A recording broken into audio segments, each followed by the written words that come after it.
A Beatriz Saina, ela é diretora do filme Los Silêncios, que teve pré-estreia aqui no Sinusp. No dia da exibição, ela veio aqui e conversou com a gente um pouco sobre a produção do filme, sobre como foi gravar em outro idioma e sobre os problemas que ela teve durante o processo de gravação. Dá uma conferida. Estou começando a falar. A gente está estreando esse filme agora nos cinemas, entra em cartaz semana que vem. E a gente ficou super feliz com esse convite de vir aqui mostrar, debater com vocês. Então, estou aqui para escutar também a impressão de vocês, que para mim a parte mais legal é poder escutar. E é isso. Não sei se tem já alguma pergunta que vocês querem.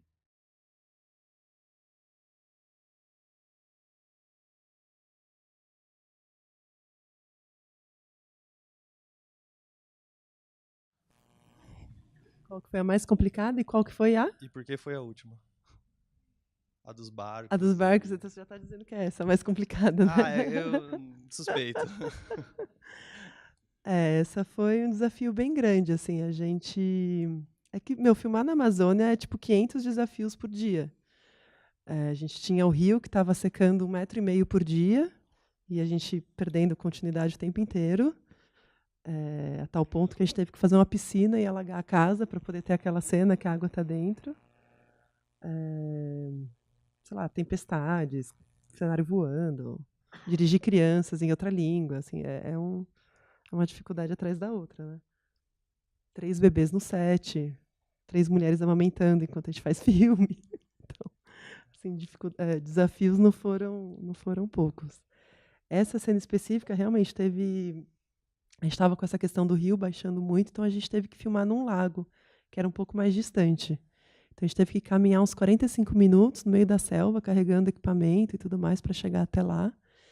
Só que foi muito lindo, porque a gente chegou lá e a gente tinha orçamento para 12 barqueiros.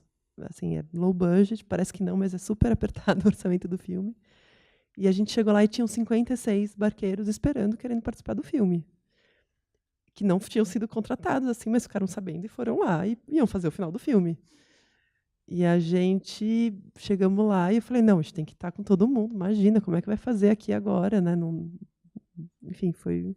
Para mim era um presente da comunidade, assim, falando, não, a gente vai fazer e estamos aqui para fazer. Então foi uma correria de conseguir catering para todo mundo de última hora. Cada barco tinha umas 2, 3 pessoas, então você imagina levar comida até não sei aonde, 45 minutos andando, a galera, o pessoal da produção ficou um pouco assim, correram. Mas foi muito lindo, porque daí quando eu me vi filmando aquilo, assim, vendo os barquinhos vindo em nossa direção, foi muito forte, assim, foi muito mágico. Acho que é um momento que o nosso filme, que é um drama minimalista, né, dessa mãe, dessa questão com os desaparecidos, né, vivendo com esses fantasmas, vira um épico, assim, né? Eu me senti num Ben-Hur, assim, de repente barco para um lado, barco para o outro. Foi muito, muito especial. E é muito louco, assim, porque, por exemplo, no roteiro estava escrito que os barcos vinham, né, na nossa direção e que a água estava evaporando. E aí a produção falou, Bia, você sabe que a gente não tem recurso para fazer efeito especial, né? Você está ciente disso, né? Eu falei, não, tudo bem, escrevi no roteiro porque foi o que eu visualizei, né? E aí eu chego lá, quando começa a rodar, começa a água assim a evaporar. Eu falei, nossa, muito bom. Então foi bem, bem especial. E aí foi feito em 2 dias, né? Um dia foi feito em 3 dias. Um dia em abril é os barcos indo para longe, sabe? Porque assim tem o movimento da água no filme é muito importante.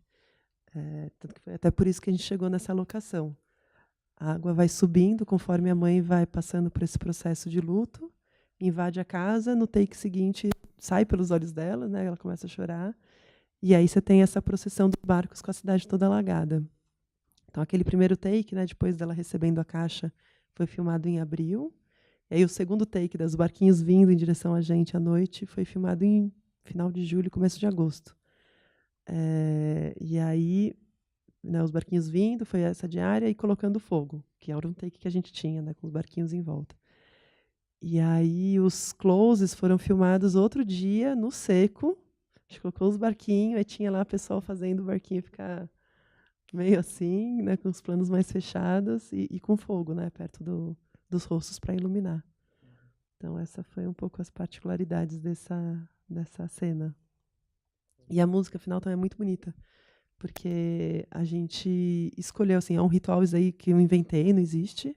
Então, até por honestidade etnológica, assim, né, com a tradição indígena, a gente escolheu não seguir nenhuma linha assim de traços das máscaras, nem, enfim, nem para poder realmente estar livre, assim, né? Então, e para não estar sendo injusto com nenhuma cultura, né? Então a gente tinha um grupo lá em Letícia que é de indígenas de diversas tribos e que cantam junto, fazem rap, fazem um monte de coisa. E aí a gente pediu se eles tinham uma música funerária para cantar. Aí eles falaram, não, se a gente cantar, alguém vai morrer. Tipo, você quer?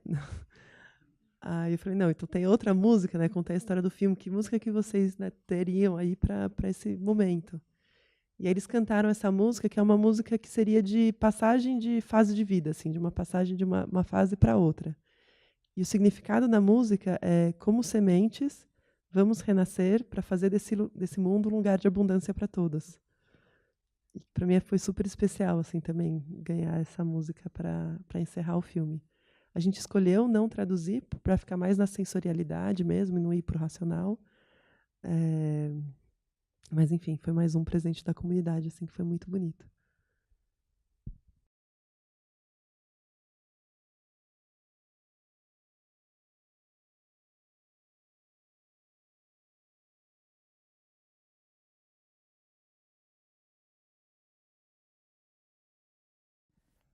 Então, a Marleida, que é a mãe, também é uma grande atriz colombiana, fantástica. Ela fez o A Terra e a Sombra, do César Azevedo, não sei se vocês conhecem. Ganhou o Câmera d'Or, acho que 2016 ou 2015, por aí. Ela veio no teste de ator normal e foi a primeira que eu vi, assim, foi muito forte, assim, ela já tinha, me mandaram um vídeo, né, o produtor de elenco mandou o vídeo e foi, tipo, quebrou minhas pernas, assim, eu vi o negócio, falei, caramba. Aí eu fui ver as outras e, assim, sempre era a Amparo e as atrizes, assim, por melhores que fossem tal, não chegava no lugar que ela encontrou ali de ritmo, de corporalidade, de tudo.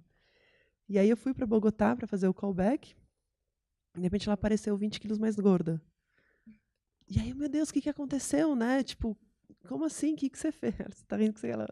Minha mãe tá aqui junto, ela conhece. Eu falei, o que, que aconteceu? E ela, não, mas eu li lá na descrição do personagem que era uma mulher indígena redonda. Então ela engordou, assim, em um mês, 2 meses, 20 quilos, fez toda uma dieta para chegar no callback. E eu, pelo amor de Deus, não é tão importante isso, assim, era só uma descrição de como eu imaginava, mas não tem a ver com a história, assim, não é uma... E ao mesmo tempo eu fiquei super feliz, porque para mim é uma delícia ter esse corpo em movimento e ter esse corpo na tela, assim, que é tão pouco mostrado, né, assim, um corpo real de mulher, de mãe, nessa situação. E ela falou assim, não, tô que nem minha mãe e tal, assim, foi super interessante. Então, a Marlene, assim, foi uma enorme parceira, assim, uma grande atriz. O Henrique também, né, fabuloso. O Henrique eu escolhi porque quando eu escrevi o roteiro ele ficava me aparecendo na minha imaginação. E aí ele nasceu no Peru, ele cresceu na América Latina, então ele tem uma coisa assim latino-americana também forte de família. O pai dele trabalhava com questões de reforma agrária e tal. E aí as crianças, assim, os outros personagens da ilha, por exemplo, o presidente da ilha é o presidente da ilha, a Avolita mora lá, essa situação deles estarem sendo expulsos de lá é verdade. Então, eu conheci eles durante a pesquisa, quando eu encontrei essa locação, eu estava buscando casas de palafita, porque eu queria ter esse movimento da água que subia e invadia a casa. E aí quando eu encontrei esse lugar, eu voltei para casa e reescrevi o roteiro do zero, assim, porque foram 7 anos desde que eu comecei a escrever até a gente ter recurso para filmar. Eu tive um filho no meio também.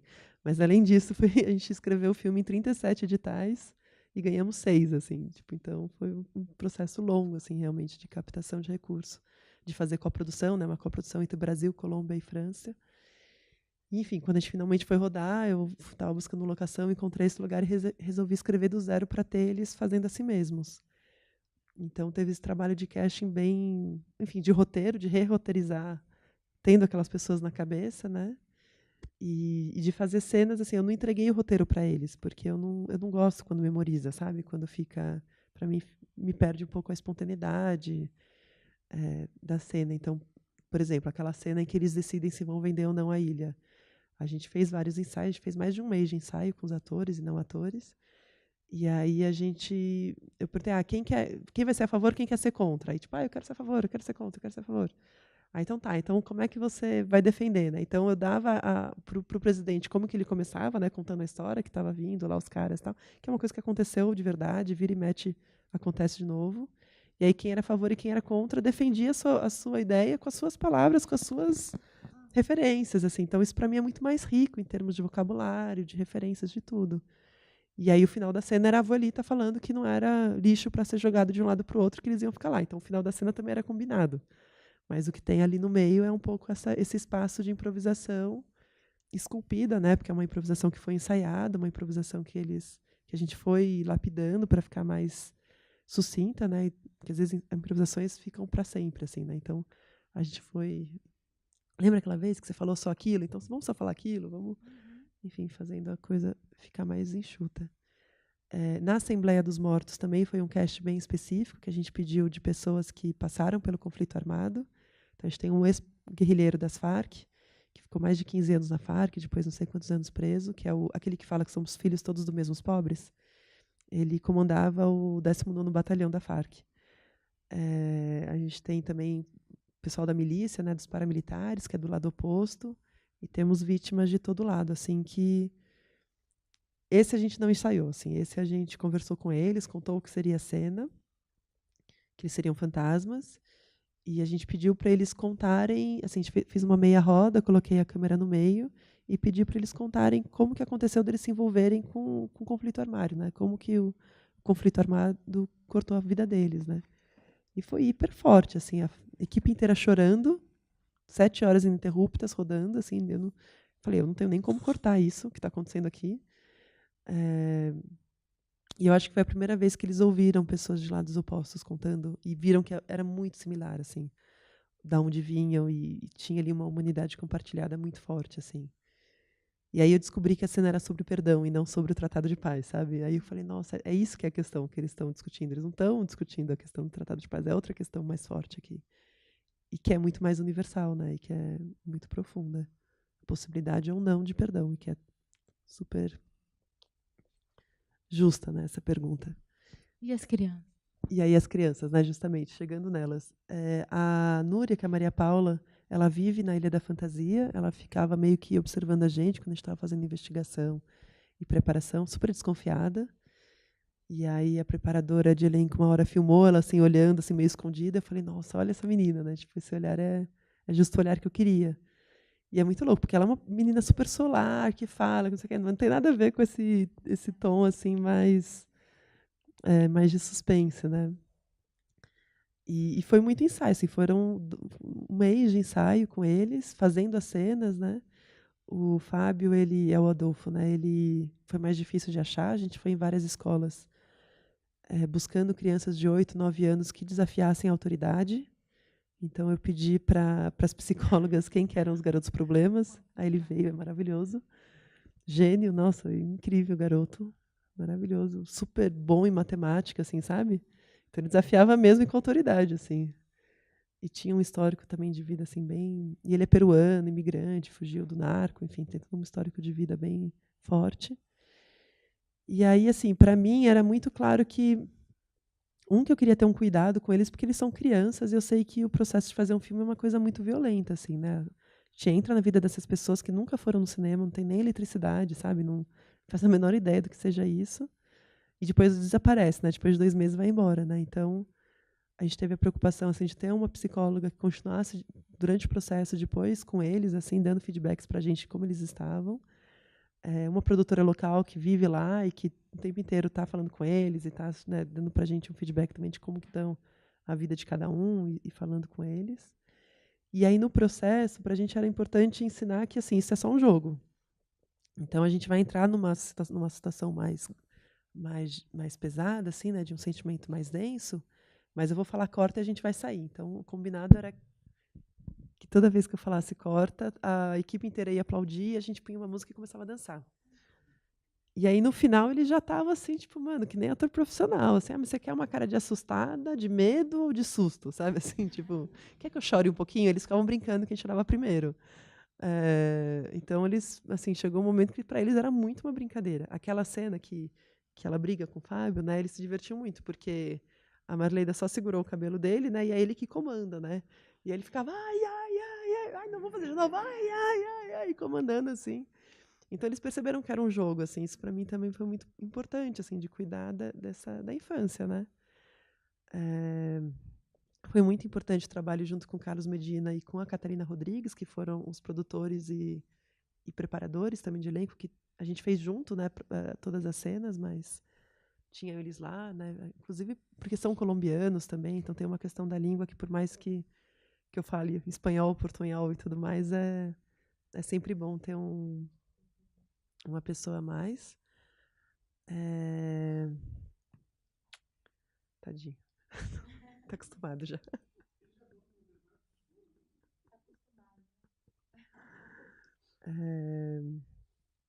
Então teve eles que foi muito importante. E aí uma coisa do método que a gente usou que também foi muito legal, além disso de não dar o roteiro e da gente ir criando as cenas e eles irem descobrindo o filme por si só. Então quando a menina descobriu que ela estava morta, assim, numa cena de improviso, ela começou a chorar, assim, a amiga também, aí elas se abraçavam, assim, sabe? Tipo, mas eu tô morta, eu sou a amiga fantasma dela. Ah, porque a gente ficava fazendo uma brincadeira que elas me ensinaram. Porque existe, de fato, os fantasmas na ilha, tá? Isso é uma outra coisa. Eles convivem com fantasmas lá. Isso foi uma coisa que eu descobri, isso já tinha no roteiro. E aí eu cheguei lá para ver a locação, comecei a conversar com as pessoas, elas começaram a me falar dos fantasmas da ilha. Eu falei, gente, escrevi um filme que passa aqui, nem conheci o lugar. E é um fantasma que mexe objetos, que entra nas pessoas, sabe? Assim, que apronta. Tem essa coisa, assim, que eles não têm medo, mas ao mesmo tempo tá. Ela fala, exato. Isso é deles. E que às vezes entra e faz você fazer coisas que você não quer. Tem que tomar cuidado, sabe assim? Então essa mitologia, né, cosmologia existe lá.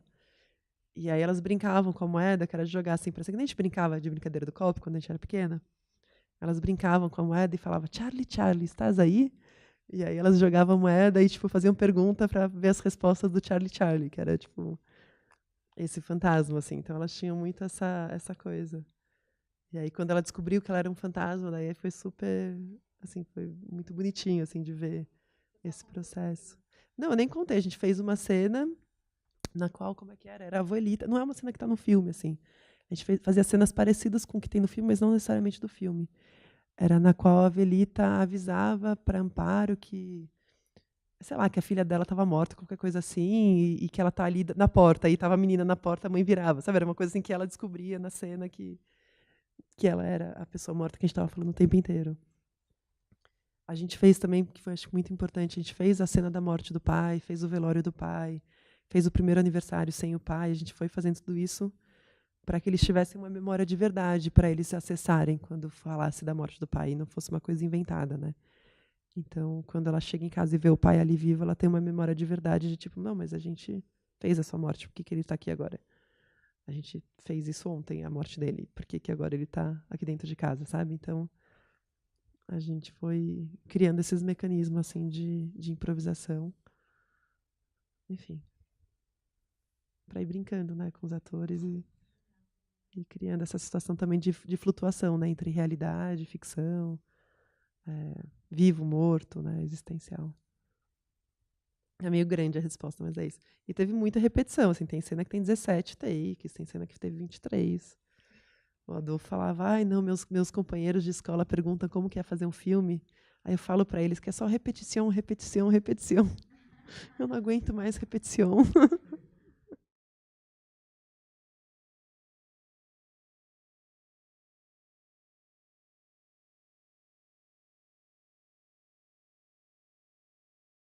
Essa história, né? Então, é uma ilha que realmente surgiu há 20 anos lá. E ela fica 4 meses embaixo da água, 8 meses em cima da água. E assim, ela está mais perto da Colômbia, mas cada face dela dá para um país.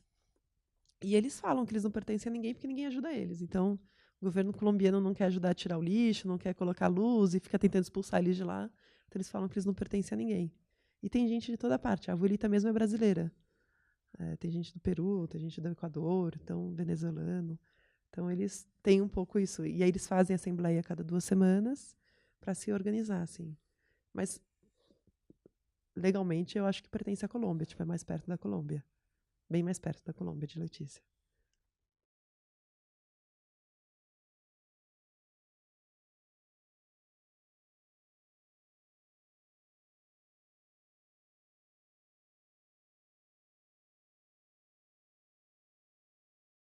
Porque esse tema, né? Então, esse tema chegou para mim com uma amiga minha colombiana, que me contou uma história da infância dela, de quando ela migrou para cá e descobriu que o pai dela, que tinha sido dado como morto, estava vivendo aqui no Brasil. E ela me contou isso, assim, eu estava finalizando um outro filme, lançando um outro filme, e ela falou assim, preciso te contar uma história que dá um filme. Normalmente as pessoas contam essa história, normalmente não dá, normalmente é muito fabuloso, e você fala, não, isso aí se eu fizer um filme, ninguém vai acreditar em mim. Mas o dela, assim, foi uma coisa que realmente me tocou e que eu fiquei sonhando e intrigada. Daí eu falei, nossa, acho que eu vou escrever só para tirar de mim, assim, sabe? Falei, meu, esse negócio nem é... Mas aí escrevi, aí comecei a perguntar, e aí eu entrevistei mais de 80 famílias de colombianos vivendo tanto aqui quanto em Manaus, que era onde a gente pensava em rodar. E aí foi aos poucos, assim, me envolvendo com essa questão toda. Na época estava rolando a questão do Tratado de Paz, né, no final, e eu via que era uma coisa que ninguém discutia aqui no Brasil, achava um absurdo. Eu acho muito louco a gente não aprender espanhol na escola. Eu acho muito louco a gente não aprender sobre Bolívar, sobre... Assim, a gente aprende muito pouco sobre as culturas incaicas, maias, astecas, né, pré-colombianas. Então, acho que tem um desejo meu muito grande, assim, de descobrir esse Brasil sul-americano, sabe? Assim, não um Brasil...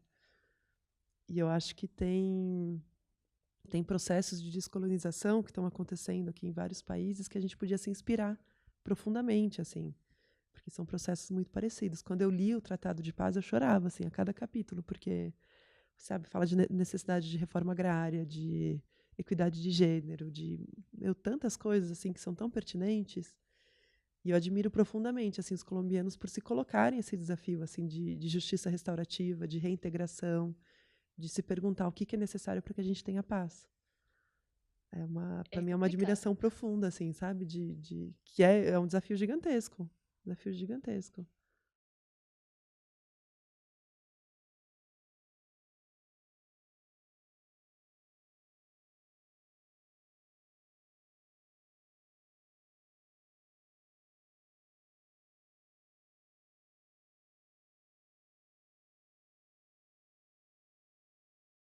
Obrigada por compartilhar a sua experiência com tudo isso.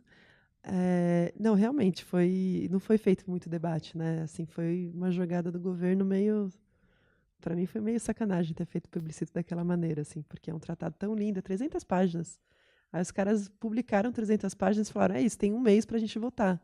E não foi fomentado debate com a população, assim, a mídia foi totalmente contra, a extrema-direita era contra, falavam que as Farc tinham ganhado, porque fala realmente de reformas estruturais, né, de mudanças estruturais. Então, acho que também foi feito pouco debate, assim, eu compartilho muito dessa situação. E aí, para as pessoas, era muito uma questão, assim, do tipo, se eu assinar isso, eu estou perdoando a pessoa que matou meu pai, sabe, assim, ou quem matou meu filho. Isso é muito difícil, né, assim, é uma questão muito forte, né. E agora, assim, pelo que eu vejo, né, o Tratado de Paz foi um primeiro passo, mas que se o governo colombiano não fizer a sua parte, que é de reforma agrária, que é de representação política, de reparação, né? Se não fizerem a parte deles, vai voltar tudo, porque não tem paz sem justiça social. E, infelizmente, o governo lá agora é de extrema-direita, que nem aqui, né? Então, eles estão ameaçando não cumprir com a parte deles, o que é uma baita sacanagem. E tem as outras, tem todas as outras. Tem essa situação fortíssima contra a Venezuela, né? De boicote, de bloqueio, de já 2 anos contra a Venezuela, né? Numa iminência de uma guerra ali no nosso continente. Então é bem grave mesmo, né, tudo isso e é isso, né? Acho que são feridas abertas que a gente, tanto lá quanto aqui, a gente ainda não sabe direito, ou na verdade a gente até sabe, mas não tem vontade política, né? Não tem, enfim, para sanar, né? Essa questão das milícias, né, das mortes dos ativistas é muito forte, né, de pessoas, é muito forte. Obrigada, assim, para mim foi muito rico passar por essa vivência toda. Ler tudo que eu li, conversar com todas as pessoas, assim. Nossa equipe, metade era colombiana, todas as chefes de equipe praticamente são mulheres. A pessoa que fez a trilha sonora é um venezuelano, então era bem... No som a gente tinha um cubano, então era bem uma América Latina, assim, a gente fala que é o primeiro filme da Ursal. E para mim foi extremamente rico, assim, poder, enfim, mergulhar nisso e estar junto com a equipe colombiana o tempo inteiro, foi bem, bem bacana, sou muito grata.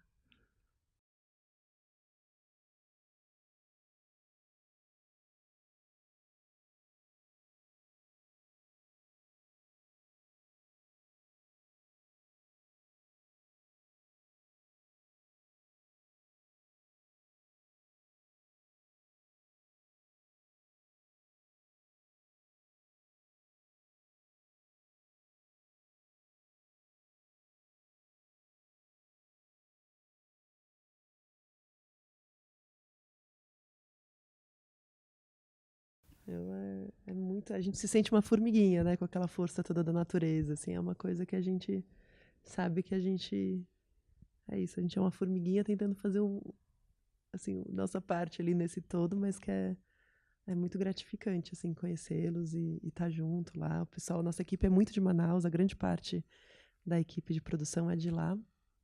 Nossa, o pessoal, assim, passando maiores perrengues, tudo com um sorriso no rosto. Falava, gente, vocês não vão xingar ninguém? Se fosse o pessoal de São Paulo, estaria já aqui quebrando tudo, assim, porque eram uns perrengues, assim, de uns níveis. Do tipo, ter que construir ponte para chegar na locação, porque o rio tá baixo demais e o barco não passa, sabe? É umas coisas bem... E eles, pessoal muito amoroso, assim, muito querido mesmo. Foi muito gostoso. Eles lá na ilha, eles se mantêm na ilha, mesmo quando tá com a cheia, e eles vão subindo os móveis, assim, quando invade a casa, né? Porque depende do El Niño e do Laninha, assim, quando sobe demais o rio, né? Aí eles colocam umas tábuas e vão subindo, assim, os móveis todos e... Mas eles gostam, assim, parece... As crianças amam quando tá cheio d'água, porque pula do telhado para a água, estão o dia inteiro tomando banho. Me falaram lá que eles aprendem a andar de canoa antes de aprender a andar. Eles ficam brincando, assim, com as canoas. Eu tinha um monte de cena assim, é porque depois não coube no filme para não dispersar muito, assim, mas é muito rico. Pescavam, assim, do lado da casa, sabe? Então tem essa fartura do peixe e tal. E é os mistérios, né? Porque a gente filmou em várias vezes para poder pegar a água alta, né? E quando eu filmei em abril, que a água era cheia, meu óculos caiu na água quando a gente estava subindo ali na Assembleia dos Mortos. Eu falei, putz, já era, perdi no meio do Rio Amazonas, né? Não vou encontrar nunca mais esse óculos. E não é que eu voltei lá em julho e me veio um ribeirinho e falou assim, eu achei seu óculos, estava lá preso num negócio. Eu falei, gente, é muito... é uma outra realmente, sei lá, convivência mesmo, né, com essas forças. E essa coisa espelhando, né, o céu, assim, em todo lugar, é muito forte. Obrigada.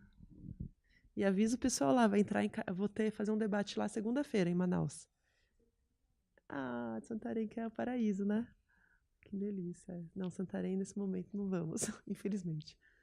Mas a gente está indo para a Ilha da Fantasia, para Letícia Tabatinga no domingo, Belém no sábado e Manaus. Vai ser os primeiros lugares que a gente está fazendo esses debates. Quer dizer, o primeiro é aqui, né?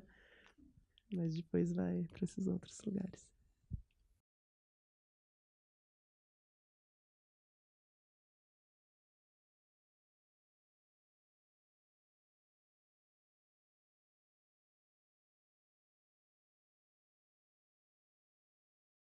Obrigada, adorei a referência. Ninguém tinha feito ainda. Sobre a questão espiritual, acho que é uma, sei lá, uma inquietação minha, de alguma maneira. Em nenhum momento quis fazer um filme, sei lá, de qualquer doutrina, sabe, assim, ou dogmático ou religioso. Acho que não é esse a minha questão. E assim, eu vou escrevendo e vou sendo atravessada, sabe, assim, vou escrevendo o filme que eu queria assistir. Então, um dia me surgiu a ideia da Assembleia dos Mortos, assim, sabe, assim, não tem muito... Não foi um processo racional, é um processo meio intuitivo mesmo. E um dia eu descobri que a menina estava morta enquanto eu escrevia, porque eu estava escrevendo e chegou na Assembleia dos Mortos e ela começou a falar lá. Aí eu levei um susto, eu falei, meu Deus, ela está morta. Ela está morta, meu Deus, ela está morta. Não, ela está morta. Aí comecei a chorar, e voltei, fui reler o roteiro. Aí eu confirmei que ela estava morta. Então é um processo para mim de descoberta, assim, também. de ir escrevendo e descobrindo assim, o que é que está me atravessando naquele momento. Mas é muito louco, estava falando esses dias que a gente estava lançando filme na França também, entrou em cartaz hoje. E aí um crítico estava falando que o cinema ele é por essência espectros, né, de luz. Então tem um viés ali espiritual por essência também, né, do cinema, que eu também nunca tinha pensado, né, e para mim faz muito sentido. Então, assim, não sei, no meu outro filme, no Bollywood Dream, também eram de 3 atrizes que iam para a Índia tentar fazer um cinema mais espiritual, mais filosófico. Então, acho que é alguma coisa que, de alguma maneira, me interessa, assim, colher essas culturas, escutar essas teorias, essas hipóteses. Eu acho muito interessante, muito rico. E aí, de referências... Hã? Então, de referências, assim, eu gosto... Tudo aquilo que eu gosto, para mim, é uma referência de alguma maneira. E aí vai desde, sei lá, de Lucrécia Martel, no desenho sonoro, aos filmes asiáticos, Brilhante Mendonça, Hou Xiaoshan, a própria Pichapong, que um monte de gente faz também referência, porque eu acho que a América Latina... É que assim, eu não acho que é só uma referência cinematográfica. Eu acho que a gente tem uma similaridade de culturas entre aqui e o sul da Ásia, por exemplo. Um de acreditar nessa convivência com espíritos e com mortos ser normal. Tipo, quem nunca levou um passo na vida? Assim, é normal isso aqui. Você vai falar isso daí na França, o pessoal fala, como assim, né? Tipo, não, normal, você vai lá, leva um passe, você consulta os búzios, né? Tem um monte de jeitos, assim, que a gente tem. Talvez essa ancestralidade indígena e africana muito próxima, né? De contato com a natureza e com essas forças. Então, muita gente vê similaridade com o cinema asiático nesse sentido. E eu acho que vai para além do cinema. Acho que tem uma similaridade mesmo de cosmovisão mesmo, de mundo. Tem uma cena que ninguém vê a referência, mas que a gente ficava brincando que era a nossa cena Paris, Texas, que é quando a mãe vai buscar o menino na escola e ele tá com o cowboy e vai saindo, sabe? E ela vai correndo atrás. A gente brincava que era o dia da gente filmar a nossa cena Paris, Texas. John Cassavetes é uma referência enorme, assim, e essa coisa de trabalhar com os atores, da improvisação em cena, para mim é muito forte também. Sei lá, Pasolini, sabe assim? Então vai ter muitos, assim. E Tonati também, assim. Então fiquei feliz com a lembrança.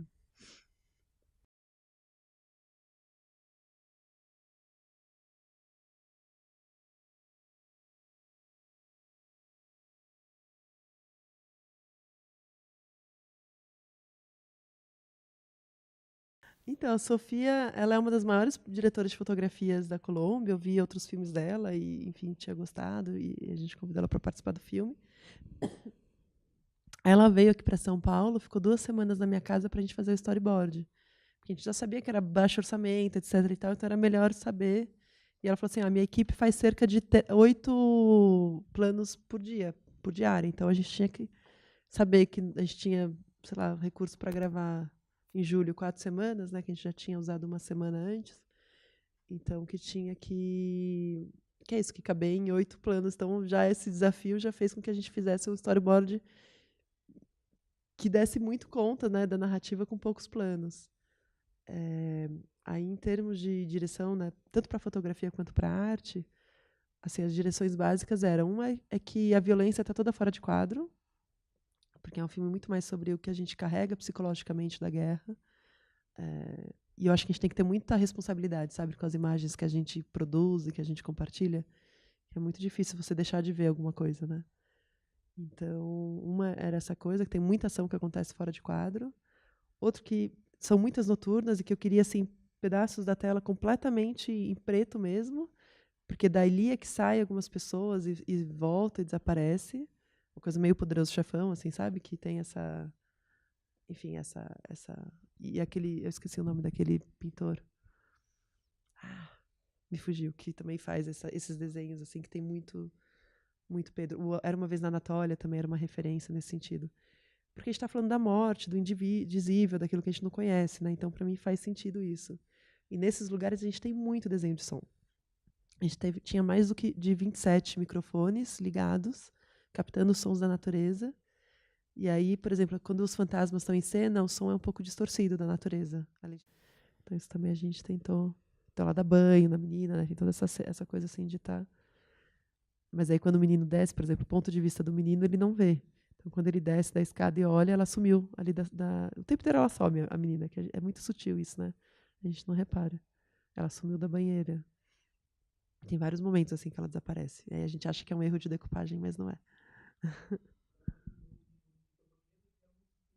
É. E aí não tem ninguém lá. É. O tempo inteiro a mãe tem um colar que tem 2 crianças aqui, que tá assim no close da tela. E a gente acha que ela tem um terceiro filho que desapareceu. É. É.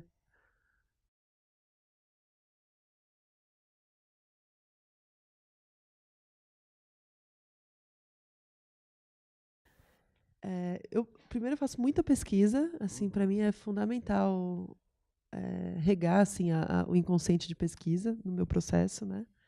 É muito fértil. Então, eu entrevistei 80 famílias. Eu nunca voltei a essas entrevistas. Eu leio muito, tal, não sei o que, mas eu nunca volto, sabe, esse material. Uma vez que eu leio, foi para o meu inconsciente, assim, eu fico, enfim, me alimentando dessa maneira. E aí eu acordo, sei lá, tomo café da manhã, sento para escrever, assim. Para mim, o meu melhor momento é quando eu acabei de acordar, que eu ainda estou meio entre sono e entre desperto e sonolenta, assim. E aí, quando eu consigo fazer isso, o meu dia é muito melhor, assim, mesmo que seja um parágrafo. Eu ando muito em círculos. Eu converso, falo sozinha com os personagens. E aí, é um dos processos que eu mais gosto, assim. Tem uma hora que eu faço a escaleta com os post-its na parede, que eu fico mudando coisa de lugar, assim, que eu faço. Esse filme ele tem um arco bem tradicional, assim, na real, assim, né? Você tem três atos ali muito bem demarcados, assim. E no meio do segundo é quando a menina fala para ela dos fantasmas da ilha. Então, assim, tem todo um desenho muito preciso nesse sentido. Tem também um arco que no começo do filme ela e a mãe e a menina estão super grudadas, né? E aí pouco a pouco elas vão se separando. E a mãe e o filho, ao contrário, no começo estão mais distantes, um desafiando o outro, e pouco a pouco vão se aproximando, né? No final estão abraçados.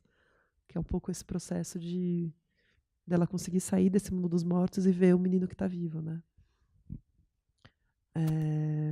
Tudo isso foi desenhado com os post-its.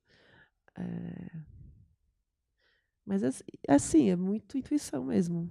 Muita pesquisa e depois intuição. Vou escrevendo o que eu vou vendo e muita reescrita. Assim, toda vez que eu sento para escrever, eu começo desde o primeiro e vou indo até a próxima cena. Aí o próximo dia. Então, por isso que o início do roteiro é sempre muito melhor do que o final, no meu caso. Eu começo, vou lá no começo e vou penteando. E vou lá e escrevo mais uma. Aí vou começo, e vai mais uma. E às vezes eu fiquei horas sentadas ali e saiu uma cena, ou um parágrafo que no dia seguinte vai ser jogado no lixo. Meu primeiro. Você conhece, né? É muito essa lapidação, assim, de reescrever obstinadamente, muitas vezes até. E eu gostaria muito do próximo filme, assim, eu senti falta, que a gente ensaiou um mês, né, com os atores, fez um monte de improvisação incrível e tal. E aí me deu maior vontade de voltar a reescrever, né? Só que aí não dava, já tinha aberto locação, produção toda lá, 45 pessoas no meio do Amazonas, ninguém queria nem ouvir falar. Falaram, você pode me inventar uma cena, mas do que isso não pode, né? E aí fiquei com muita vontade, assim, de da próxima vez abrir, fazer ensaio e voltar para escrever de novo, assim, porque os atores são geniais, assim, né? E tem uma sabedoria do corpo que às vezes a gente sozinho lá na nossa mesinha não tem. Eu queria muito da próxima vez conseguir fazer isso, fazer um roteiro, tal, não sei o quê. Aí chamar uns atores para ficar um mês ensaiando, volta pro roteiro e depois roda. Ia ser massa.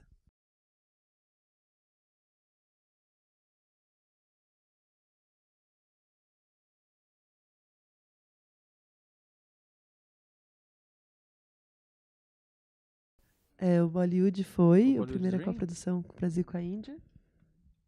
Eu fazia faculdade de filosofia aqui, aí a gente entrou em greve em 2007, não sei se alguém estava nessa época. Ocuparam a reitoria e tal, né, porque mais uma vez queriam privatizar a universidade.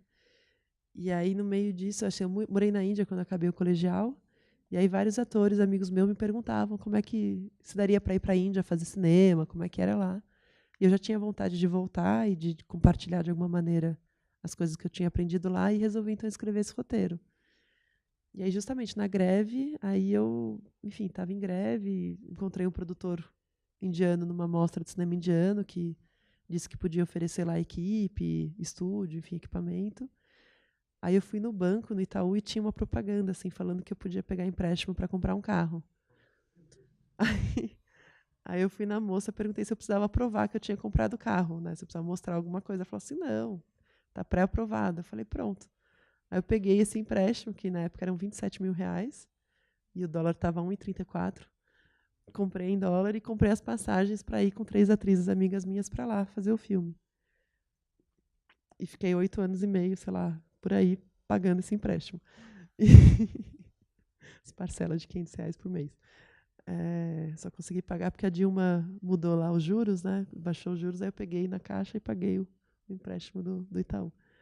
Pronto, voltando ao filme. Então, esse foi o primeiro filme que eu fiz. Eu tinha feito curtas-metragens na oficina aqui no Fórum, quando eu era adolescente.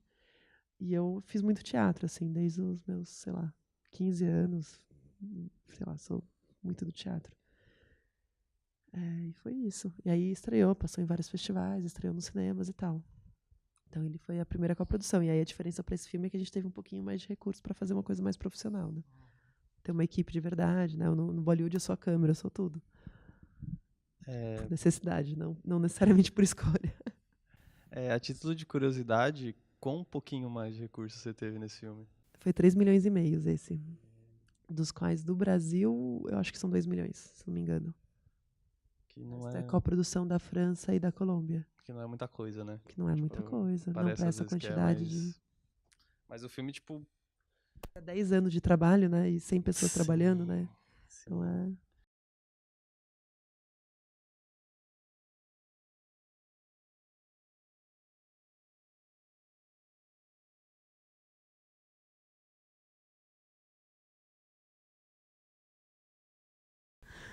É normal, assim, tem pessoas que percebem logo no início, por causa do sapato fluorescente, já acham estranho aquilo. Tem gente que, enfim, só descobre depois e tá tudo certo, assim, não tem nada... A sensação né, de estar entre mundos é a mesma.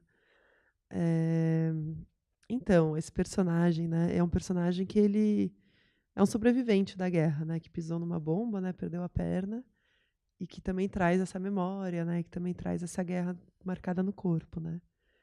Foi, enfim, um personagem que eu desenhei, que eu imaginei, né, que seria esse amigo, né, do Fábio e tal. A gente buscou um ator, né, pra fazer, e quando eu fui filmar, eu falei, caralho, isso daqui é violento pra caralho. E aí eu falei, puta, não vou filmar. Aí eu vou filmar e decidir na edição. Aí a gente fez ensaios e tal, e enfim, filmamos. Esqueci o nome dele agora. O Castelhano é o sobrenome dele. Se divertia e tal, não sei o quê, mas assim, eu sabia que era um bullying que a gente estava fazendo, né? E que era uma cena forte, né? Aí na hora de edição eu também fiquei assim, falei, puta, meu, não precisa dessa cena, tal, foi, não foi, né? A gente fica se problematizando pra caramba. Aí eu pedi para 2 amigos meus que têm deficiência física, né, para assistir o filme. Eu falei, olha, pelo amor de Deus, me fala se isso daí que tem algum lugar que eu tô pisando como que é para você ver isso, que eu não quero violentar ninguém, né? Falei, ó, tem uma cena, né, de uma pessoa que perdeu um membro, né, na guerra, e tal, e que as crianças zoam, né, com isso e tal. Aí ele assistiu o filme inteiro, aí ele me ligou e falou assim, mas você cortou a cena? Qual que é a cena? Eu falei, não, aquela que ficam jogando a perna, né? Ele, mas aquilo lá é dia a dia, tipo... Ele falou assim, não, isso aqui foi minha infância, foi assim também, assim, então a gente teve esse cuidado, sabe, de ter pessoas assistindo, e teve uma outra pessoa também na Colômbia que assistiu e falou que estava ok, assim, que não era depreciativo. Eu tentei o tempo inteiro mostrar com muita dignidade todo mundo, apesar de estarem passando por uma situação de vulnerabilidade, né, de guerra, de ferida aberta, tentei o tempo inteiro ser com muita dignidade. E é esse personagem que eu gosto demais, assim, que vira o primeiro amigo do Fábio, né? E que ensina ele os truques de como vender muamba, né? De como sobreviver ali na fronteira. Mas você tem alguma pergunta específica de como foi feito? Alguma coisa assim? Não? Ah, tá. Foi uma perna falsa, né? Não é a perna dele de verdade, enfim. Ele? A ilha. Ah, sim, a ilha. Então, eu estava buscando as comunidades de palafitas, né? No início eu pensei que a gente ia filmar em Manaus, só que aí a comunidade de palafitas que eu tinha achado foi destruída para fazer não sei o que da Copa. Aí a gente voltou a buscar, e aí um produtor local de lá, que chama Sidney Medina, que virou produtor associado, ele é colombiano e produz em Manaus. E aí ele foi uma pessoa assim, que leu o roteiro e falou: você contou a história da minha vida, como é que você sabia disso? Eu falei: não, é que eu estou ouvindo há muito tempo essas histórias, né? E aí ele falou: não, acho que você passa em Letícia, você tem que ir para lá, é a fronteira que mais gente passa mesmo, porque é 4 dias de viagem de barco para chegar em Manaus, né? Então eu falei assim: você tem que ir lá, é ali que isso acontece, é lá, tal, você vai encontrar lá. E aí no que eu cheguei lá, eu encontrei a ilha, assim, enfim, procurando mesmo locação. E a gente tinha uma produtora local que chama Xland, que depois eu apelidei o nome da amiga da Núria de Xland em homenagem a ela, que é enfim, uma pessoa maravilhosa de lá, que nos ajudou, assim, a falar com eles e, enfim, contar que a gente ia fazer o filme e tudo mais. E ver se eles permitiam, né, a gente ia filmar lá. Não, e tem uma coisa assim, eles pediram, a gente perguntou o que eles queriam, né, em troca de deixar a gente filmar lá. Então eles pediram tinta para pintar as casinhas.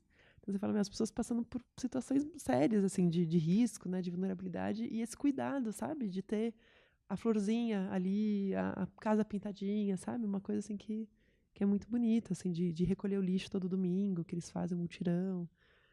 E eles pediram uma escola, que daí era mais difícil da gente fazer. Então a gente construiu essa casa que foi filmada e ficou um centro cultural para eles lá. É onde eles fazem hoje as reuniões deles. O Centro Cultural Los Silêncios.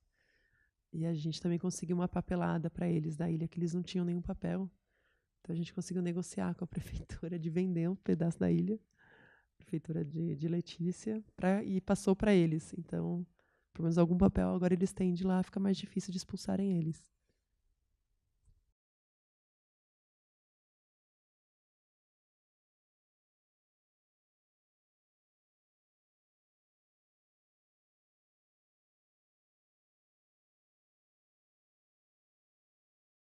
Eu estou terminando de montar agora, é um documentário sobre o percurso de um amigo meu, um percurso iniciático para se transformar. Ele é de uma família chamada de Dielis, que são os contadores de histórias e intermediadores de conflitos de lá. E aí o avô dele ligou para ele ir para lá e recebeu uma história. E ele me ligou para eu acompanhá-lo. E ele me deu uma semana. Falou: semana que vem, você quer ir? Ai, meu Deus, aí saí correndo, peguei câmera, não sei o que e tal. E acompanhei ele nesse percurso, assim, de conhecer os lugares históricos da formação do Império Mandê e dessa tradição, né, da contação de histórias e de intermediação de conflito. E aí, no final, ele recebe o bastão da palavra. Então, é esse documentário, assim, enfim, filme super guerrilha, né, feitas com essas condições, que a gente está agora montando, terminando de montar. 60 horas em Bambara. Bom, queria Muito agradecer muito sua presença, agradecer muito o Obrigada. filme, que é maravilhoso. Todo o bate-papo foi tudo maravilhoso. E acho que é isso. Acho que hoje Obrigada. queria agradecer vocês também por terem vindo, por terem ficado na conversa, por terem participado. E é isso aí, gente. Muito boa Quem noite. quiser ver de novo, tá entrando em cartaz então semana que vem. A gente pede o bonde para todo mundo ajudar a gente, porque se for bastante gente, fica mais tempo em cartaz. A gente está fazendo uma promoção que chama Vale Acompanhante de Graça. Se vocês quiserem, a gente até trouxe alguns para distribuir para as pessoas. Daí ajuda a gente enfim, a se infiltrar nessas salas. Sim, gente, E a gente vai deixar alguns objetos do filme, algumas fotos de making-off, vai estar em exposição lá no Frei Caneca. Quem quiser ver. Vamos dar uma forcinha aí pro cinema nacional, gente. Que meu sustento depende disso. Então, gente, muito obrigado, muito boa noite. E é isso aí. Obrigada, gente.